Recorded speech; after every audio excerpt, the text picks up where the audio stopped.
शांति आज साकार महावाक्य 23/9/2025 मधुर संतान माने प्रत्येक कथारे जोग शक्ति को कार्य लगाओ। बाबा को किसी भी पचारिबार आवश्यकता नहीं। तुम्हें समस्ते ईश्वरीय संतान तेणु कौन भी आसुरी काम कर नहीं। प्रश्न तुमर यही जोगबलर करामती कौन? उत्तर यही जोगबल द्वारा ही सब कर्मेन्द्र तुमर अधीन हो जाउछि। जोगबल बिना तुम्हें पवित्र हो पारिब नाही।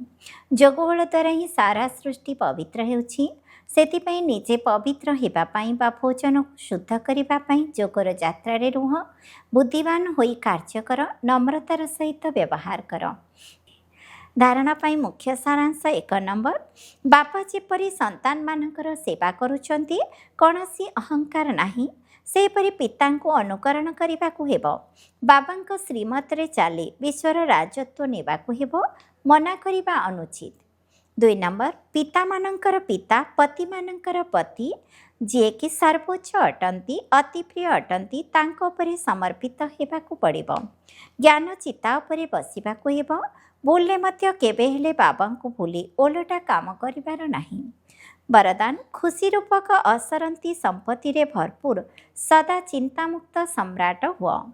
खुशीर सागरंक द्वारा प्रतिदिन तुमको खुशीर असरंती संपत्ति मिलुछि। सेतिपई जेकोनोसी परिस्थिति रे तुमर खुशी हजि जाई परिबो नाही एवं कोनोसी कथार चिंता लागि परिबो नाही। एमिति नुहे जे संपत्ति सबुर कौन हेबो, परिवार कौन हेबो। परिवर्तन तो हेबो ना। पुराना दुनिया रे जे जेते भी श्रेष्ठ होई थाउ ना काहेकि सब पुराना ही अटे। सेथिपई तुमे माने निश्चित होई जाइछ। जहा भी हेबो भल हेबो। ब्राह्मण मानक पई सब भल, किछि भी खराब नुहे। तुम मानक पाखरे एभली चिंतामुक्त राजत्व रहिछि जहाकू केही भी छड़ाई नहीं पारिबे नाही। स्लोगान, यही संसार को एक अलौकिक खेल एवं परिस्थिति गुड़ी को खेलना मन करी चलिले केबे भी निराश हेब नाही।